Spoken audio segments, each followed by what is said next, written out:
क्या आप जानते हैं धर्मेंद्र का लोनावाला फार्म हाउस, जो उनके लिए सिर्फ एक घर नहीं बल्कि उनकी जिंदगी का सबसे खास कोना रहा है, अब किसके पास जाएगा? यह जगह सिर्फ हरियाली, पहाड़ और शांति का प्रतीक नहीं है, बल्कि धर्मेंद्र परिवार की कई अनकही कहानियों, उनके प्यार, संघर्ष और रिश्तों का साक्षी भी रही है। इस फार्म हाउस ने धर्मेंद्र की एक्टिंग की दुनिया से बाहर एक नई दुनिया दिखाई, जहां वह खुद के साथ, प्रकृति के बीच और अपने परिवार के करीब रह सकते थे। लेकिन अब सवाल यह है कि जब यह जन्नत जैसी जगह आने वाली पीढ़ियों के लिए होगी, तो क्या इसे संभालेगा उनका परिवार? कौन इस खूबसूरत जमीन और घर की जिम्मेदारी उठाएगा? और सबसे बड़ी बात, इस फार्म हाउस के पीछे छिपी वो पारिवारिक असलियत और भावनाएं जो शायद कभी कैमरे की रोशनी में नहीं आई, क्या अब सामने आएगी? वीडियो के अंत तक जुड़े रहिए, क्योंकि हम आपको बताएंगे वो सभी रहस्य, फैसले और परिवार की सच्चाई जो आपको हैरान कर देगी और समझाएगी कि आखिर इस फार्म हाउस का असली मालिक कौन होगा। दोस्तों, आज हम आपको लेकर चल रहे हैं धर्मेंद्र देओल की उस खूबसूरत दुनिया में, जिसके बारे में बहुत कम लोग जानते हैं।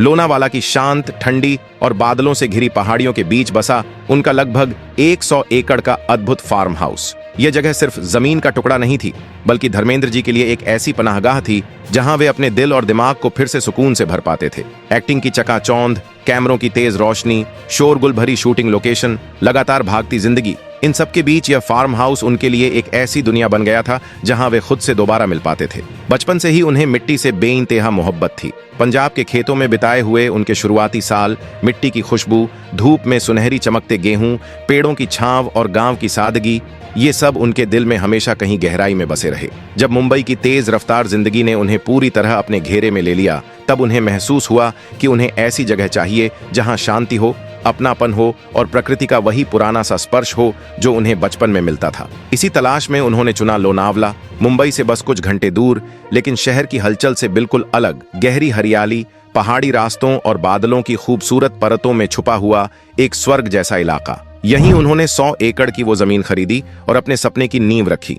एक ऐसी जगह जहां वे अपनी जड़ों से फिर जुड़ सकें, अपने भीतर की दुनिया को महसूस कर सकें और हर दिन एक नए सुकून के साथ शुरुआत कर सकें। कहते हैं कि कुछ जिम्मेदारियां दिल से निभाई जाती हैं, और धर्मेंद्र जी ने इस जगह को केवल खरीदा ही नहीं, बल्कि अपने हाथों, अपने समय और अपने पूरे दिल से इसे सजाया। जब वे पहली बार वहां पहुंचे, चारों तरफ कच्चे रास्ते थे, हवा में पहाड़ों की ठंडक थी और दूर तक फैली हरियाली मानो उन्हें बुला रही थी। कार से उतरकर वे कुछ देर चुप रहे, बस नीचे की मिट्टी को देखा, आसमान को देखा और मुस्कुराते हुए कहा, ये जगह मेरी है, मैं इसे अपना घर बनाऊंगा। बस उसी पल से इस फार्म हाउस का असली सफर शुरू हुआ। यह जगह उनके लिए 3 मायनों में अनमोल थी। पहला, शांति। यहाँ ना भीड़ का शोर था, न कैमरों की भागदौड़, सिर्फ अपनापन और सुकून था। दूसरा, प्रकृति। वह रोज सुबह जल्दी उठकर पेड़ों के बीच लंबी सैर करते, चिड़ियों की मीठी आवाज सुनते और मिट्टी को हाथ में लेकर महसूस करते कि वे अब भी जमीन से जुड़े हुए हैं। और तीसरा, खेती और जानवर। खेती उन्हें हमेशा से प्यार रही। वह अक्सर कहते थे,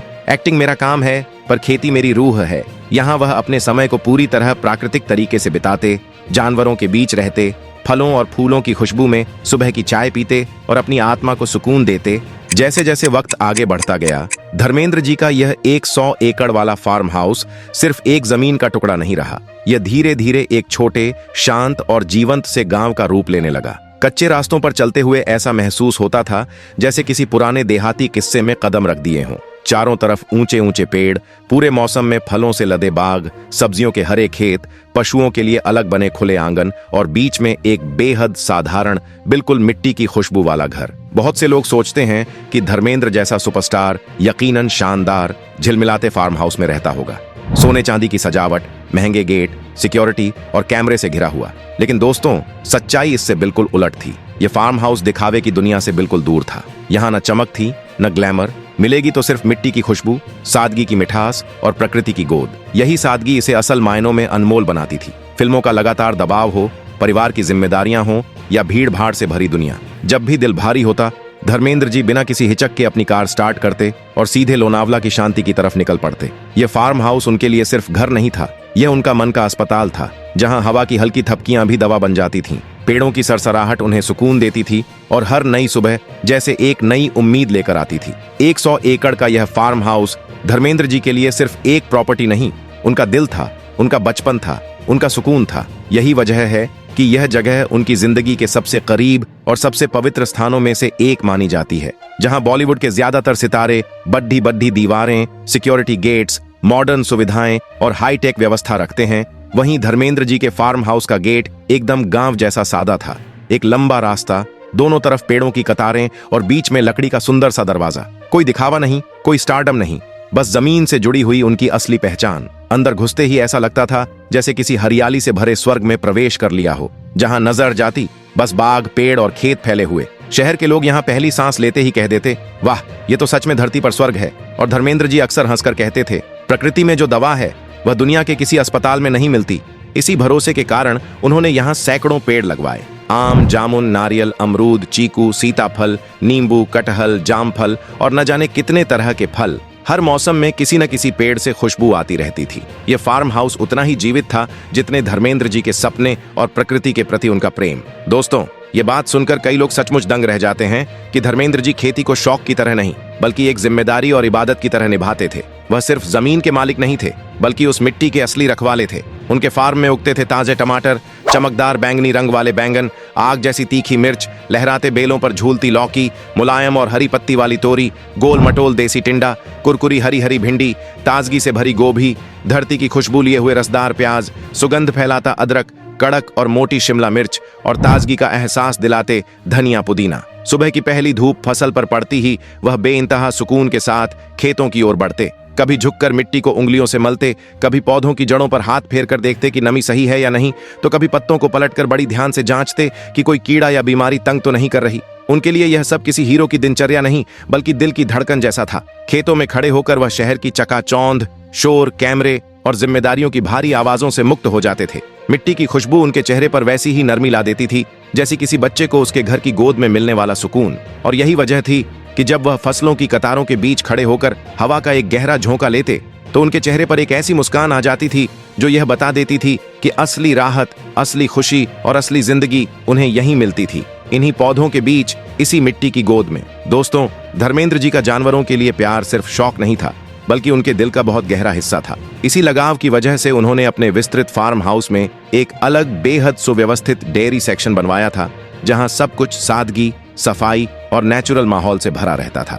इस हिस्से में देसी नस्ल की गायें, ताकतवर भैंसें, नन्हे से बछड़े और कुछ प्यारी सी बकरियां बड़े आराम और प्यार से रहती थीं। कहा जाता है कि जानवर इंसान की असली नीयत तुरंत पहचान लेते हैं और शायद इसलिए जानवर भी धर्मेंद्र जी की उपस्थिति में बिल्कुल सहज रहते थे। वह खुद कहते थे कि जानवरों का दिल इंसानों से कहीं ज्यादा साफ, निर्मल और बेजुबान होते हुए भी बेहद समझदार होता है। अक्सर सुबह की पहली किरण जब पेड़ों के बीच से छनकर फार्म हाउस में फैलती तो उसी समय धर्मेंद्र जी बिना किसी दिखावे के सीधा अपने इन जानवरों के पास पहुंच जाते थे। वहां जाकर वह कभी किसी गाय की पीठ पर हाथ फेरते, कभी किसी बछड़े को दुलारते, तो कभी चुपचाप पास खड़े होकर उनकी गर्म सांसों और शांत माहौल को महसूस करते थे। कई बार वह वहीं खड़े खड़े ताजी मिट्टी की खुशबू और जानवरों की मासूमियत को देखते हुए खो जाते थे। सुबह सुबह गायों से ताजा निकला हुआ दूध जब वह एक गिलास भरकर पीते थे तो वह सिर्फ दूध नहीं होता था, वह उनके बचपन की याद, गांव की मिट्टी की सुगंध और उस दौर की निश्चलता का स्वाद होता था। यह छोटा सा रूटीन, यह नर्म सा पल धर्मेंद्र जी को हर दिन उस दुनिया में वापस खींच ले जाता था जहां जीवन आसान था, लोग सच्चे थे और दिलों में कोई छल कपट नहीं था। यह वही सुकून था जिसे वह शहर की रोशनियों, ग्लैमर और भीड़ में कभी महसूस नहीं कर पाते थे। दोस्तों, धर्मेंद्र जी का यह फार्म हाउस किसी शाही महल की तरह नहीं था बल्कि एक ऐसे आश्रम जैसा था जहां इंसान खुद के सबसे करीब आ जाता है। वह कभी भी उन लोगों में से नहीं रहे जो आलीशान महलों में रहकर अपनी पहचान दिखाते हैं। उन्हें दिखावे से हमेशा दूरी रही, इसलिए उन्होंने इस 100 एकड़ की प्रकृति के बीच एक ऐसा कुटीर चुना जो मिट्टी की खुशबू में डूबा था, सादगी का एक जिंदा प्रमाण। इस कुटीर की टाइल की छत, पुराने जमाने की लकड़ी की खिड़कियां और आगे का छोटा बरामदा, ये सब मिलकर एक ऐसा दृश्य बनाते थे जिसे देखने मात्र से मन शांत हो जाता था। बरामदे की लकड़ी भी हल्की धूप में तपकर एक हल्की सी महक छोड़ती थी जो सुबह की हवा में घुलकर किसी पुराने गांव की याद ताजा कर देती थी। इस घर में न कोई महंगी सजावट थी, न इंपोर्टेड फर्नीचर, सिर्फ वो चीजें जो दिल को सुकून दें और आत्मा को स्थिर करें। यह कुटीर धर्मेंद्र जी का सच में मन स्थान था। यहाँ बैठकर वह न सिर्फ कविताएं लिखते थे बल्कि अपने बचपन से जुड़ी यादों को भी पन्नों पर उतारते थे। कहते हैं, इंसान जहां खुद को सबसे ज्यादा आरामदेह महसूस करता है वही उसका असली घर होता है। धर्मेंद्र जी के लिए यही जगह वह असली घर थी।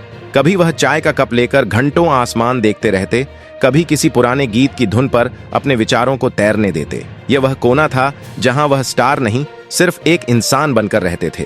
फार्म हाउस में फैले लंबे रास्ते भी कुछ कम जादुई नहीं थे। दोनों तरफ खड़े पुराने पेड़ मानो किसी पहरेदार की तरह छाया बनाकर चलते थे। सुबह की ओस इन पत्तों पर गिरकर हल्की चमक पैदा करती थी और चलने पर पैरों के नीचे आती हल्की सी खरखराहट पूरे माहौल को जीवंत बना देती थी। इन रास्तों पर चलते हुए हवा का हर झोंका ऐसा लगता जैसे वह थके हुए दिल को सहला रहा हो। कोई भी इन रास्तों पर एक बार चले तो शहर की दौड़ भाग और तनाव सचमुच पीछे छूट जाता था। और वह तालाब, वह तो फार्म हाउस का दिल था। किसी स्विमिंग पूल की तरह साफ सुथरा और परफेक्ट नहीं, बल्कि बिल्कुल प्राकृतिक, बिल्कुल देहाती, जैसे किसी गांव की दोपहर में बच्चे उछल कूद रहे हों। पानी की सादगी में ही उसकी खूबसूरती छिपी थी। धर्मेंद्र जी अक्सर शाम को वहीं बैठ जाते, पानी में पड़ती ढलती रोशनी को देखते। कहा जाता है कि पानी में देखना खुद में झांकने जैसा होता है। शायद इसीलिए वह घंटों वहीं बैठकर अपने दिल की हर थकान बहने देते थे। रिवायत घर का माहौल भी बिल्कुल अनोखा था। यहाँ शहर से आए लोग एक अलग ही दुनिया का अनुभव करते। ताजा तोड़े गए फल, मिट्टी की खुशबू वाला खाना और गाय के बिल्कुल ताजा दूध का स्वाद। यह जगह धर्मेंद्र जी की उस सोच को दिखाती थी कि असली मेहमान नवाजी बिरयानी की प्लेटों में नहीं, बल्कि उस ग्रामीण सादगी में छुपी है जहां हर चीज दिल से पेश की जाती है। सुरक्षा की बात करें तो यहाँ सब कुछ भरोसे पर चलता था। न कोई भारी भरकम व्यवस्था, न चमकदार कैमरे। कुछ पुराने वफादार साथी और 2-4 पालतू कुत्ते ही इस विशाल जगह की रक्षा करते थे। यही सादगी इस फार्म हाउस को एक घर बनाती थी, कोई होटल नहीं। सबसे सुंदर बात यह थी कि यहाँ रहने वाले लोग आज भी एक ही बात कहते हैं। धर्मेंद्र जी कभी भी किसी से ऊपर नहीं दिखते थे। वह हर इंसान को अपने जैसा मानते थे। यहाँ तक कि जिन लोगों ने उनके साथ वर्षों काम किया, उनके बच्चों के नाम तक उन्हें याद रहते थे। यह उनकी इंसानियत थी, उनकी जमीन से जुड़ी हुई सोच थी, जिसने इस जगह को सिर्फ एक संपत्ति नहीं बल्कि एक भावनात्मक धरोहर बना दिया। त्योहारों के दिनों में धर्मेंद्र जी किसी बड़े सितारे की तरह नहीं, बल्कि एक अपनेपन से भरे परिवार के मुखिया की तरह व्यवहार करते थे। वह मिठाई बांटते समय सिर्फ डिब्बे नहीं सौंपते थे, बल्कि हर किसी को ऐसा एहसास कराते थे कि उनकी खुशी में सब बराबर के हिस्सेदार हैं। खेत में मजदूरों के साथ वह जिस सहज तरीके से कंधा मिलाकर काम करते थे, उससे हर कोई समझ जाता था कि उन्हें शोहरत ने कभी जमीन से ऊपर उठने नहीं दिया। उनके साथ काम करने वालों का कहना है कि उनके दिल में एक अलग ही मिठास थी, जो पसीने से भी ज्यादा सच्ची लगती थी। फार्म हाउस में रहने वाले लोग बताते हैं कि जैसे ही धर्मेंद्र जी लोनावला में कदम रखते, पूरा माहौल बदल जाता था। बरामदे से लेकर खेतों तक एक नई ऊर्जा फैल जाती थी। उनके आने से घर के कोने भी जैसे जाग उठते थे। कभी हंसी की आवाजें गूंजती, कभी धीमी सी कविताओं का सुर हवा में घुल जाता। हर चेहरे पर एक स्वाभाविक मुस्कान आ जाती, जैसे कोई त्योहार अचानक बिना बताए लौट आया हो। वह अक्सर लोगों को पास बैठाकर कहानियां सुनाया करते, अपने संघर्ष के दिनों की, अपने गांव की मिट्टी की और उन कविताओं की जिन्हें वह दिल में सालों से संजोए हुए थे। खेतों में टहलते हुए वह हर पेड़ को ध्यान से देखते, कभी उसकी शाखा पकड़ते, कभी पत्तों को हल्के से सहलाते। लगता था जैसे वह उनसे पुराने दोस्तों की तरह बात कर रहे हों। लोग कहते थे कि पेड़ पौधों के साथ उनका यह रिश्ता सिर्फ शौक नहीं, बल्कि एक तरह की आत्मिक जुड़ाव था। यह फार्म हाउस उनके लिए सिर्फ आराम की जगह नहीं था, यह एक जीता जागता घर था जहां हर दीवार, हर रास्ता, हर कोना उनकी यादों से भरा हुआ था। सनी देओल, बॉबी देओल, ईशा देओल और आहाना देओल भी इस जगह से उतने ही भावनात्मक रूप से जुड़े हुए थे। जब भी वे यहाँ आते, पारिवारिक गर्माहट अपने आप फैल जाती, जैसे घर ने अपने बच्चों को फिर से अपनी छांव में ले लिया हो। शाम के वक्त धर्मेंद्र जी अक्सर शांत होकर किसी कोने में बैठ जाते और हाथ में चाय का कप लिए सूरज के ढलने को देखते। दुनिया चाहे उन्हें ही मैन कहकर पुकारती हो, लेकिन इस शांत और हरियाली से घिरे फार्म हाउस में उनकी पहचान बिल्कुल अलग होती। एक सरल, मिट्टी से प्यार करने वाले किसान की। उनका फूलों से लगाव, पेड़ों के प्रति सम्मान, जानवरों के साथ सहज घुल मिल जाना, इन सब से साफ झलकता था कि वह सादगी में ही जिंदगी का असली सुख ढूंढते थे। ये पूरी जगह उनके प्यार, अपनापन और खामोश यादों से भरी हुई थी। यहाँ रहकर महसूस होता था कि उनके लिए असल खूबसूरती बड़ी चीजों में नहीं, बल्कि छोटे छोटे पलों, रिश्तों और प्रकृति की कोमल गोद में थी। लेकिन जैसा कि हम सब जानते हैं, धर्मेंद्र जी अब हमारे बीच नहीं रहे। उनके जाने ने हर किसी के दिल में एक खालीपन और गहरी उदासी छोड़ दी। ये केवल एक महान अभिनेता की मृत्यु नहीं थी, बल्कि एक सादगी, मेहनत और इंसानियत से भरे जीवन की समाप्ति का भी एहसास था। उम्र और स्वास्थ्य की कमजोरियों के कारण उन्होंने दुनिया को अलविदा कहा और उनके अंतिम क्षण अपने परिवार के साथ ही बीते। उनके आसपास के लोग बताते हैं कि अंतिम दिनों में भी धर्मेंद्र जी का व्यक्तित्व वही सादगी और गर्मजोशी लिए हुआ था जो उन्होंने जीवन भर बनाए रखा। लेकिन धर्मेंद्र जी की छवि सिर्फ उनके सादगी पूर्ण जीवन तक सीमित नहीं थी। फिल्मों के क्षेत्र में उन्होंने जो मुकाम हासिल किया, वह आज भी सबके लिए प्रेरणा है। उन्होंने अपने करियर की शुरुआत 1960 के दशक में की थी और धीरे धीरे खुद को बॉलीवुड का हीरो साबित किया। धर्मवीर, शोले, चुपके चुपके, उनके अभिनय ने उन्हें घर घर में लोकप्रिय बना दिया। उनकी फिल्मों में केवल एक्शन ही नहीं बल्कि हास्य, भावनात्मक दृश्यों और नैतिक संदेश की भी भरमार थी, जिससे दर्शक हर पीढ़ी से उन्हें पसंद करते थे। धर्मेंद्र जी की मेहनत और समर्पण ने उन्हें उस मुकाम पर पहुंचाया जहां उनकी फिल्में ब्लॉकबस्टर साबित होती थीं। खासकर शोले ने उन्हें बॉलीवुड का एक ऐतिहासिक स्टार बना दिया और इस फिल्म की लोकप्रियता आज भी नए दर्शकों के लिए प्रेरणा का स्रोत है। उनके काम का अंदाज ऐसा था कि न केवल एक्शन के शौकीनों ने बल्कि हर दर्शक वर्ग ने उन्हें सराहा। वह सिर्फ अभिनय नहीं करते थे बल्कि हर रोल में अपने जीवन का एक हिस्सा डाल देते थे, जो उनकी फिल्में आज भी अमर बनाती हैं। धर्मेंद्र जी ने हमेशा चुनौतियों को स्वीकार किया। जब उन्होंने कॉमेडी, रोमांस या भावनात्मक किरदार निभाए तो उन्होंने दर्शकों को यह दिखाया कि उनका हुनर सिर्फ एक्शन तक सीमित नहीं है। उन्होंने हर फिल्म में अपने अनुभव और दिल की गहराई डाली। उनके फैंस बताते हैं कि फिल्मों की रिलीज के दिन धर्मेंद्र जी की स्क्रीन पर नजर आते ही थिएटरों में उत्साह और तालियों की गूंज सुनाई देती थी। उनके करियर में कई उतार चढ़ाव आए, लेकिन उन्होंने कभी हार नहीं मानी और हमेशा अपने काम में आत्मा और जज्बा बनाए रखा। इस तरह धर्मेंद्र जी न सिर्फ बॉलीवुड के हीरो बने बल्कि हर दर्शक के दिल में अपनी सादगी, मेहनत और ईमानदारी से घर बना गए। उनकी फिल्मों की लोकप्रियता, उनका सटीक अभिनय और उनका जीवन शैली सब मिलकर उन्हें एक ऐसे आदर्श कलाकार के रूप में पेश करती हैं जिसकी मिसाल दी जाती है और जिसकी यादें हमेशा जीवित रहेंगी। उनका 100 एकड़ का फार्म हाउस, जो कभी उनके बचपन, उनकी यादों और उनके मन की शांति का ठिकाना था, अब उनके जाने के बाद भी उनकी कहानी बयान करता है। वहाँ हर पेड़, हर बाग, हर जानवर और हर छोटी छोटी चीज उनके जीवन की याद दिलाती है। जब उन्होंने फार्म हाउस की देखभाल की तो वह केवल एक संपत्ति नहीं बल्कि अपने आप में एक जीवन शैली और सादगी का प्रतीक था।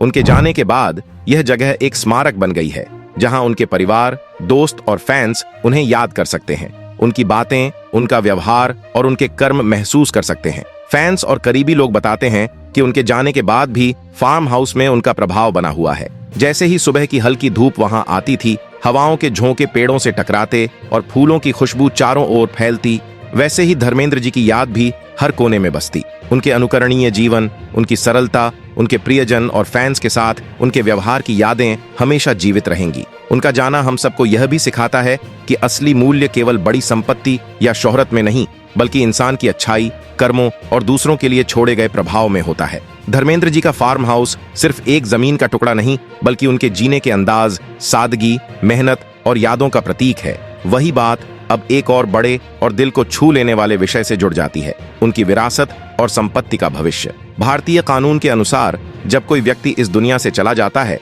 तो उसकी संपत्ति के अधिकार औपचारिक रूप से उसके कानूनी उत्तराधिकारियों को मिलते हैं। ऐसे में धर्मेंद्र जी की चल और अचल संपत्ति, जिसमें यही 100 एकड़ का फार्म हाउस, शहर या गांव में मौजूद अन्य घर बाग, बैंक में जमा धन, निवेश, वाहन और अन्य संपत्तिगत संपत्ति शामिल हैं, कानूनी रूप से उनकी पत्नी व बच्चों सनी देओल, बॉबी देओल, ईशा देओल और अहाना देओल के नाम पर दर्ज होना तय माना जाता है। लेकिन सच यह भी है कि विरासत सिर्फ नामों या कागजों तक सीमित नहीं होती। धर्मेंद्र जी की विरासत उनकी बातों, उनके कर्मों, उनके रिश्तों और उन अनगिनत लम्हों में बसती है जिन्हें वह अपने परिवार, दोस्तों, फैंस और हर उस इंसान के दिल में छोड़ कर गए हैं जिन्होंने उन्हें आदर और स्नेह से अपनाया। कई बार ऐसा होता है कि कानूनी धारक स्पष्ट होते हुए भी उस संपत्ति के बारे में कोई औपचारिक घोषणा सार्वजनिक रूप से नहीं होती, खासकर जब मामला भावनाओं से जुड़ा हो और परिवार इसे अपनी निजता में संभालना चाहे। जहां तक आज तक सामने आई जानकारी है,